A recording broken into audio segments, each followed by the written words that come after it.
how do people start on this path? Because a lot of this makes sense to people, but in the world they live in, they don't know where to start. If I teach you a way where you can manage your chemistry the way you want, but we need 32 hours of focused time, do you think your life is valuable enough for that much investment, I'm asking? Yes. It's 32 hours of focused time.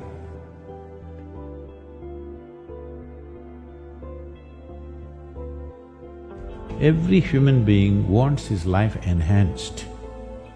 If you don't show them proper ways to enhance, they will find shortcuts. See, a man who goes to the bar and a man who goes to a church or a temple or whatever, they're seeking the same thing. They're trying to enhance their life, isn't it? If you do not show them a proper way, they will take whatever ways are available on the street, that's all. You want to go forward, but it sets you backward. Your intelligence has turned against you, that's all. If your intelligence was working for you, would you create blissfulness or misery? 80 to 85% of the population today is on alcohol or some kind of drug. We have come to a place where to grow our food, we need chemicals. To be healthful, we need chemicals. Today 70% of the population is on prescription medication of some sort. To be peaceful, we need chemicals. To be joyful, we need chemicals. To be ecstatic, of course you have ecstasy.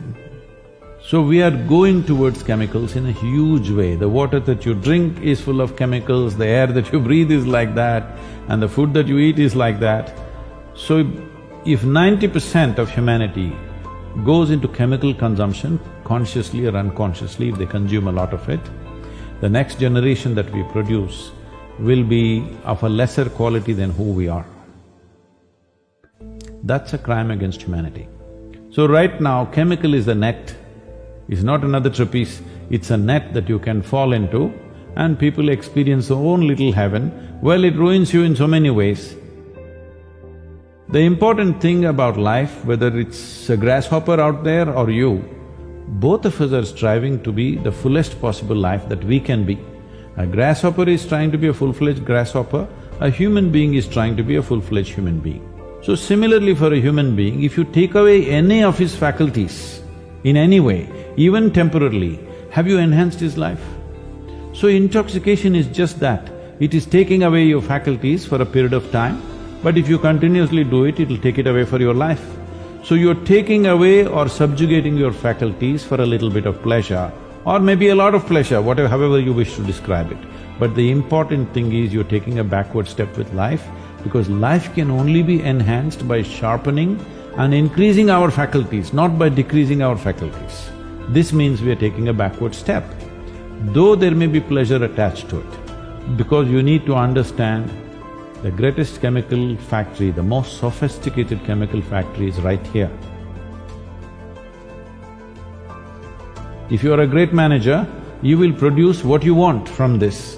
If you are a lousy manager, you do wrong things, you get anxiety, you get something else, you get rubbish going on within you because you are misusing your chemical factory or you don't know how to manage your chemical factory. Why your intelligence is turned against you? There's no stable enough base. So the entire yogic system is about this, that you create a stable base so that your intelligence works for you. If your intelligence turns against you, no power in the universe is going to save you, you are a done thing. You talk in the book about thoughts, we're obsessed with thoughts in this world, and I'm thinking this and I'm thinking that. When I say I'm thinking this, another way of saying it is, I'm making up this, I'm making up that. You can make up whatever you want, as long as you enjoy it. But that can be dangerous, always trying to think of the solution, always trying to be your thoughts. If you become what you make up, unfortunate, isn't it? Your thoughts belong to you or you belong to the thoughts, you must make up your mind. All human experience comes from within, isn't it? I don't know what kind of geniuses thought these things. I know in America there must be 1,000,000 books telling you how to milk happiness from something else or somebody else but all human experience is generated from within. What comes from within you must be the way you want it, isn't it? Isn't that simple enough, I'm asking? Yes. What comes from around you may not be the way you want it, but what comes from within you must be the way you want it. If whatever happens within you the way you want it, will you be blissed out or miserable? People come and say, Sadhguru, please teach us how to control my mind. Say, you want your mind controlled or liberated? Oh, yes, liberated, but how to control? Because they think that intelligence is a serious problem. And it's been in their lives. So what is the solution? If you remove a part of your brain, you will be fine. You're essentially complaining, I wish I had the brain of an earthworm. This human brain I am not able to handle. Yes, that is a fact. Charles Darwin said that you evolved out of a monkey. You were a monkey, then you became a man. The DNA difference between a chimpanzee and you is only 1.23%. So in that sense, physiologically you're only 1.23% away from a chimpanzee. Not a big difference, isn't it? A shade. It's just a shade of difference. But in terms of intelligence and awareness, you are worlds apart from a chimpanzee. So your problem is just this, you have an intelligence for which you don't have a stable enough platform. If I teach you a way where you can manage your chemistry the way you want, but we need 32 hours of focused time, do you think your life is valuable enough for that much investment, I'm asking? Yes. Then you must invest, that's what is called in an engineering program. It's 32 hours of focused time. We can format it in different ways, but that much investment has to go in. The youth of today should get little more in terms of physical activity, little more into nature, maybe climb a mountain, maybe swim in the lake. How will a young person gain strength, courage, learn to handle many things if you don't do something little unpredictable? Everything is a set track. It's not good. And do you think people these days are missing that relationship with their own body? Maybe we start there. What is yoga? The word yoga means union. Union means whether you are aware of it or you're not aware of it, right now you're happening here as a part of everything else. What the trees exhale, you're inhaling, what you exhale, the trees are inhaling. Not just on the level of respiration, on all levels this is happening. What you think as myself is just a psychological boundary that you have set up. So yoga means consciously obliterating the boundaries of your individuality. So if you sit here, if you experience everything around you as myself, this is yoga. If you experience all this as myself, do you need morality? Did anybody teach you out of these 5 fingers, this is a small finger, don't cut it off? Is there a morality needed like that? Anything that you feel is a part of yourself, with that you don't need any values, ethics, morals, nothing, because it's a part of you.